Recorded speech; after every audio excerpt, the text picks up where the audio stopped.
Social inquiry. In order to create appropriate vantage points for the study of the paper on social inquiry, it is significant to evolve an understanding of different disciplines and their relevance to examining social issues. We need to look at the boundaries of different branches of knowledge and comprehend the specific methodologies used within them. At the same time, the interconnections amongst different disciplines too need to be perceived and pursued for a comprehensive project of social inquiry. Focus on economics. In the early 19th century, economics was described as a dismal science by Carlyle.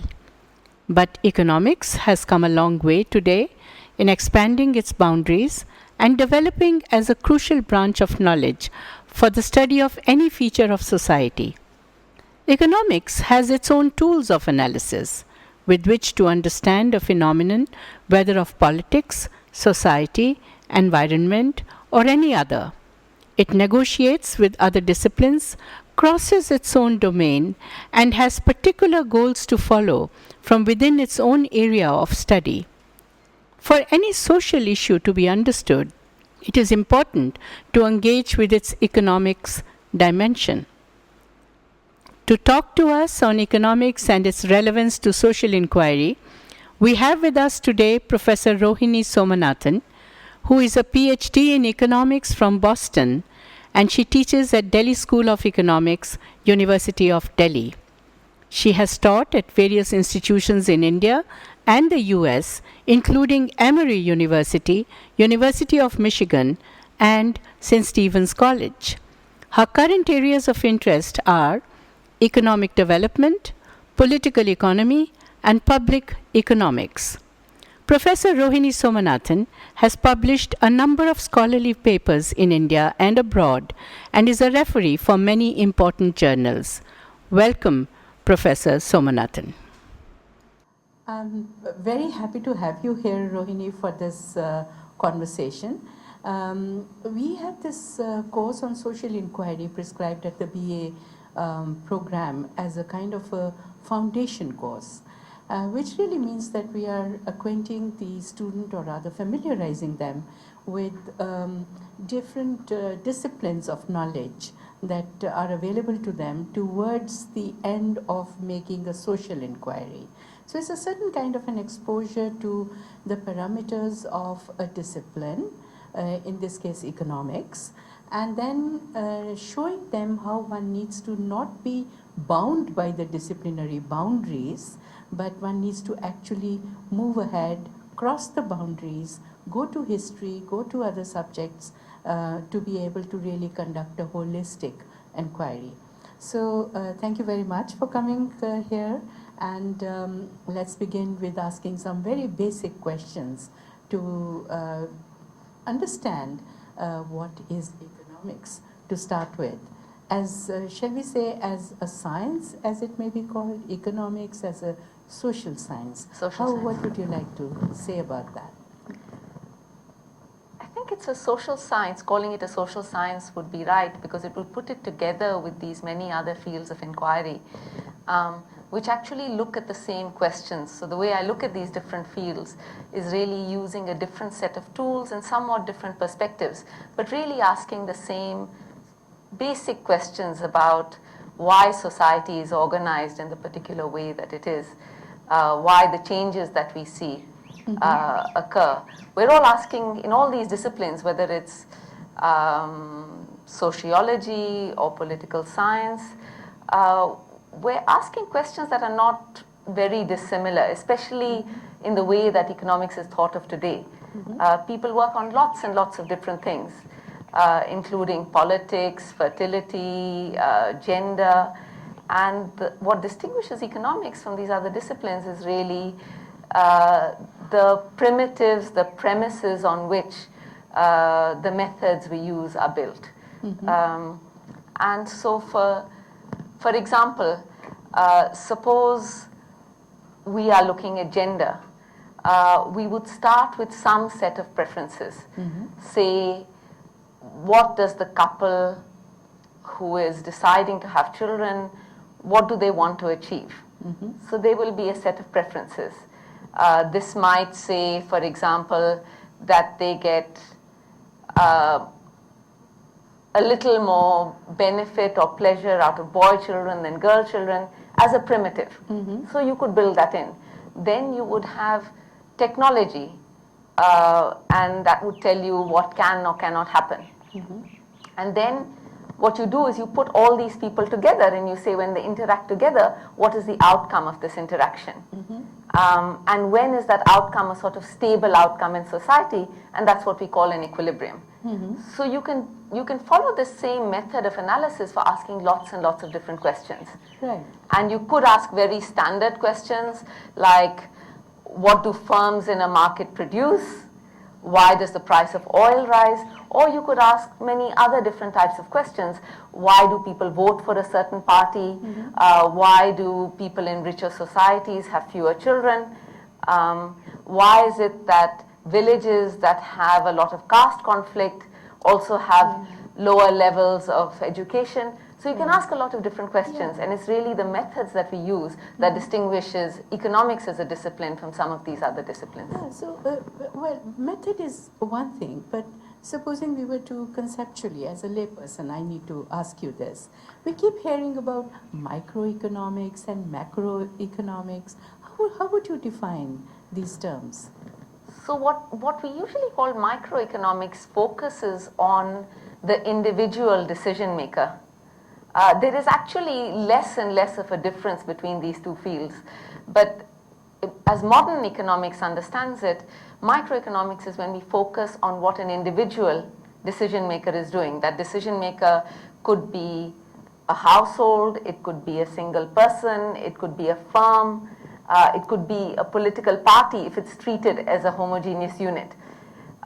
So microeconomics looks at that person's behavior. And what macroeconomics does is simply take all these people, put them together, and then see what the outcome of that interaction is. That's kind of a larger picture. So it's just a larger picture, but it's built, the way macroeconomics is done today, it's built really on what we call micro foundations, which means it's built up from these individual decisions. And so there are many people today who can call themselves both microeconomists and macroeconomists, just based on which particular question they are investigating at that point in time. Historically, there was a much bigger difference because macroeconomics was not micro-founded. It wasn't built on an aggregate of these individual decisions. But that distinction is quickly disappearing. Also, it's very scary for many students, and in fact some of us who are not doing social sciences but more humanities in general.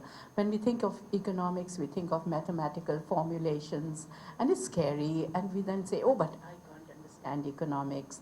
In a layperson's, kind of from that perspective, how would you sort of think of economics? Is it very closely related to mathematical formulations? If one has no base of mathematics, can one have that orientation that is required for an economics scholar to conduct a social inquiry, say?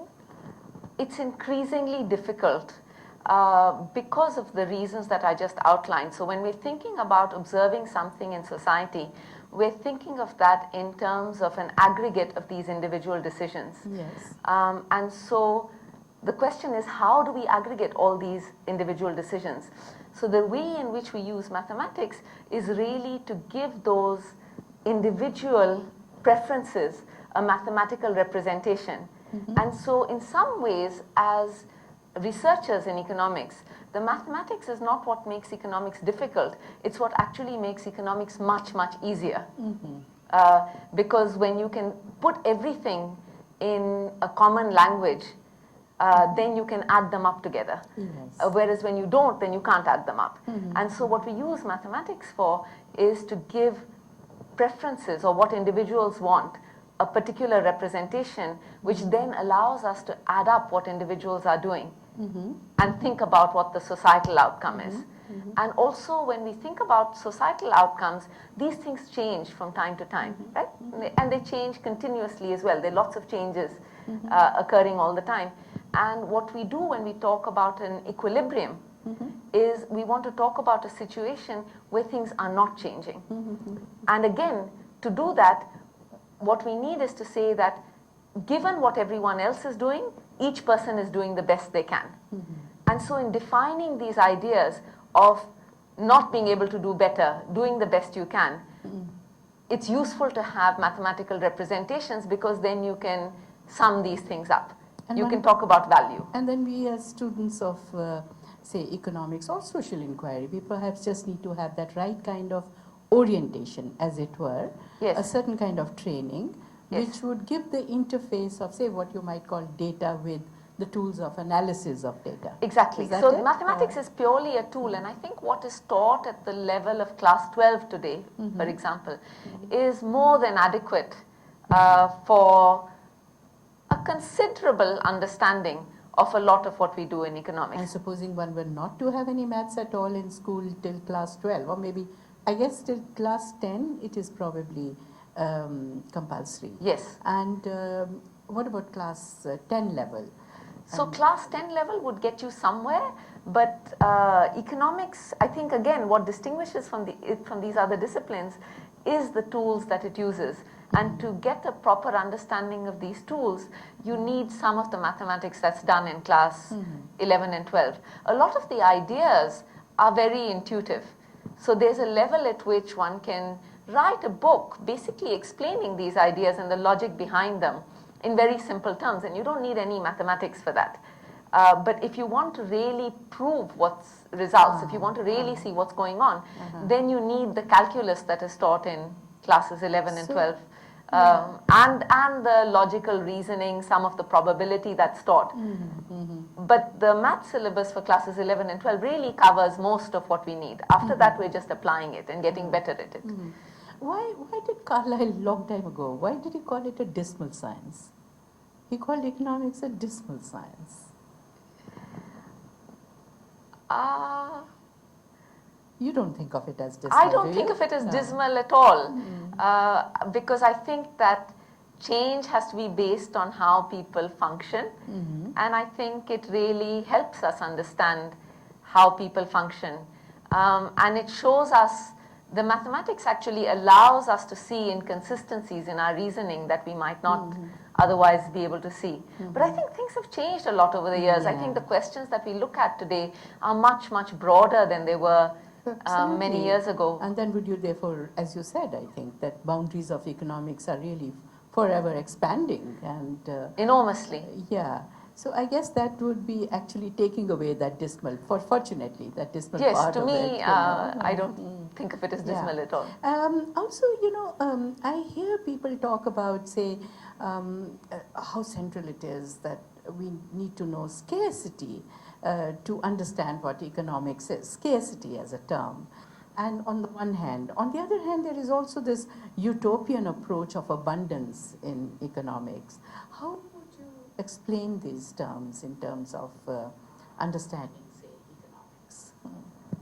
So scarcity is fundamental in the sense that we model agents as maximizing something. We call it utility, but it's really saying that agents are doing as well as they can. But as well as they can, in what context? In the context of some kind of a constraint. And that's where scarcity comes in. So if someone asked you, well, what would you like? What kind of a life would you like? Then you might say, I'd like a house in the mountains, I'd like a fancy car, I'd like to do lots of different things. But that's a very different answer from our asking, what's the best you can do given the income that you currently have? And that's where the scarcity comes in. So if we want to understand what people are actually doing, we have to take those constraints into account. And those constraints might not be just money constraints. They might be time constraints. They might be cognitive constraints. You can't just process more than a certain amount in a certain period. Cognitive constraints, please explain that. So for example, we might not be able to we might say that we want to make ourselves as happy as possible, but we can't do all the calculations that involve us getting to that point. That would be a cognitive constraint. So we can't think of all the different bundles of goods that we would like to consume. But there is, there is some bundle out there. Now what we actually end up doing is doing the best we can given all the things we can figure out. We don't know the prices of all commodities everywhere. We don't even know what exists. Well, there would also be then an interface of maybe the politics of the market, the sociology of the market, or so when you're doing your economics as a scholar in economics, to what extent do you have to go beyond your understanding of what you might think of as pure economics? What other disciplines come handy? So psychology recently has become very important. There's a new branch of economics, relatively new. It's really taken off in the last 2 decades or so, called experimental economics. Is that also got something to do with behavioral economics? Yes, very much so. And so what people do is really, it started off by finding or postulating really that in the world, in the real world, people don't really try to make themselves as well off as possible in purely selfish terms. That people get satisfaction out of meeting some kind of a norm. And so people found that you used to have these, if you played this game where you have a dollar, it's called the ultimatum bargaining game in economics. So you're dividing a dollar and the game went as follows. The dollar was on the table and 2 people met just once. And someone was to make an offer and the other person accepted or rejected the offer. Now, suppose I'm making the offer. If I offered you 99 cents, or for 100 rupees I offered you 99 rupees, of course you would take it. If I offered you 1 rupee, a standard selfish model of selfish behavior would say, well, you should even take the 1 rupee, because if you don't accept my offer, then the 100 rupees goes off the table and nobody gets it. So you should be willing to take whatever I give you, because 1 is better than 0. And what people actually found when they put people in these settings and really put 100 rupees on the table, they found that when offers were made that were very unequal, then the person rejected the offer. And nobody got the money. And so that got people thinking about how people really make decisions. And this led to this big branch of economics called experimental economics, where now you have people sitting in labs. Sometimes experimenters go out into the field and they actually construct these experiments that try to give us a better idea of how people really do behave. And now there's this big branch of economics that's become very active, and that's helped us rethink the way that we model agents. And we have to take account of this sort of what they call other regarding behavior now. So there would be because experiments. Sorry, there would be another element, another discipline actually getting into this, which is ethics. Ethics and psychology, both of them are very important. And so I think what's exciting about economics is really the way it's changed over the years, the way it's taken these things into account. I work a lot on caste, for example, and so there's again lots of people recently who've been trying to look at the structure of societies and thinking about how this structure affects what they manage to get out of the state. So is it the case then that when societies are more fractured, when people don't talk to each other as much, then do they also vote differently? Do they also engage in different forms of collective action? From sociology. So sociology is extremely important, because even though we as economists can construct measures of fragmentation, we don't necessarily know what the right boundaries are. So, if we're looking at a village and we find Kurmis and Yadavs, should we put them in the same category? Should we put them in different groups?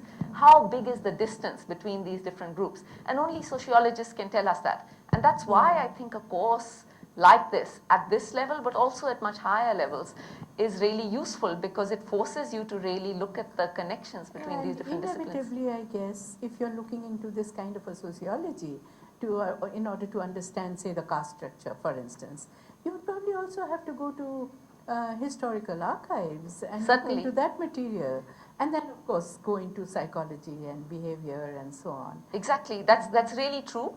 And history is important for two different reasons. One is that historical data on caste is available in India and more contemporary data isn't available, so we're forced to go to history. But another very important reason is we want to think about how societies behave today in the context of some sort of structure that has existed a long time ago. So changes go on all the time. And one of the big problems when we want to estimate relationships in economics is what they call endogeneity. So suppose, yes, so this is something that's very specific to the discipline, jargon that's very specific to the discipline. So for example, suppose you have a good school in an area and people from all over the country come to that boarding school, say.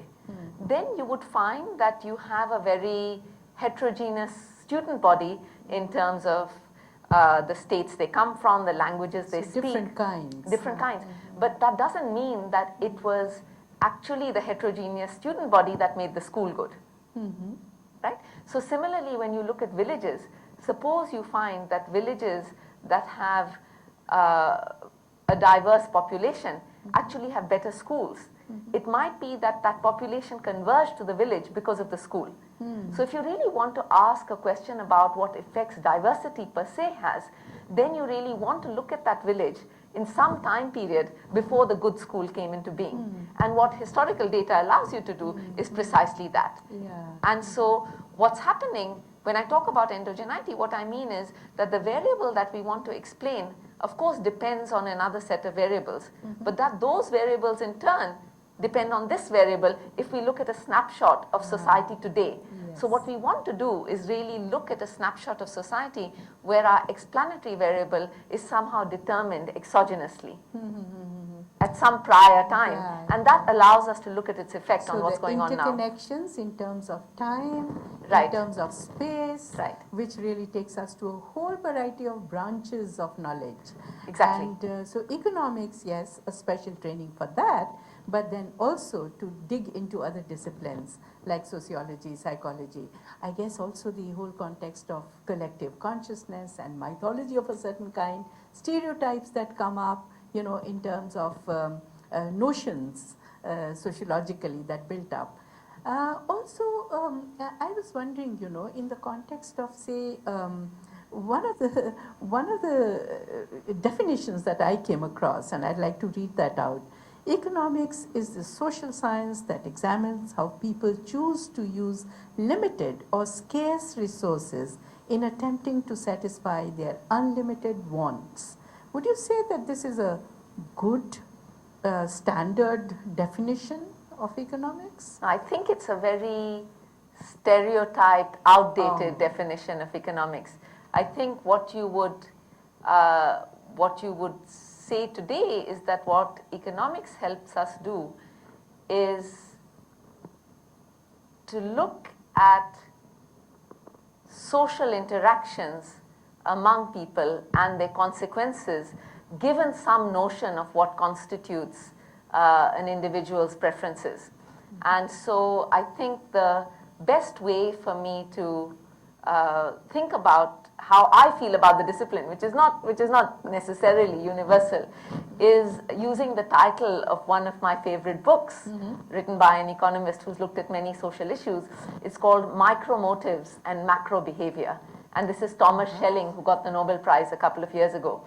And so what he really does is to say that people have micromotives. At one point in time, there's a certain set of things that they want. But when you put together all these different motives and you see how they behave and you put those interactions all in, then you get societal or macro behavior that can sometimes be quite surprising. And it might be nice to end with an example of this. So one of the observations that Schelling made many years ago is that when you drive along a divided highway, sometimes there's an accident on one side of the highway, and then there's a traffic jam on the other side of the highway. And this is a sort of a puzzle because there's nothing happening on the other side of the highway. But we've all been in this kind of a situation, and of course what's happening is that when you pass the accident, you slow down because you just want to see Yeah. what's going on. And clearly, if you asked people, look, would you rather be in a traffic jam for 3 hours, or would you rather spend a couple of minutes looking at and spend a couple of minutes looking at these accidents, or are you happy to drive past at 60 miles an hour and not look at this? And they would say, I'd much rather not have the traffic jam. And yet, And not look at this, yes. what's going on the other side of the road. Yes. But yet, this is what happens, because each person, when they've actually been in the traffic jam for an hour and a half, Yes. and then they get to this point, they've already spent that time, and at that point, they might as well look and see what's going on. Yes. So we can get into situations where each of us is doing the best we can, given our constraints. So the constraints are important. Right. Scarcity is fundamental to how we model economics. But the aggregate behavior can sometimes be surprising. And so that's really what makes economics exciting, because you can then think of government policies that can make everybody better off. So suppose there was a policeman along the way, waving everyone along. We also see this at all our intersections when the traffic lights don't work in Delhi. Yes. Everyone thinks, oh, if I can get by, then I'll get there that much faster. But then there's this huge blockage in the middle of the road. And if someone was there waving people along and forcing them along a certain route, then you wouldn't get the jam. Right. So it also means that there is a lot of potential to actually bring in changes that can make society better off. And I think the tools of economics can help us find some of those policies. And that's why I find it's exciting. It's not dismal at all. Wonderful. And you're also specializing in developmental economics? Yes, Is development. that a very specific branch of economics? Again, it's not specific in the tools it uses.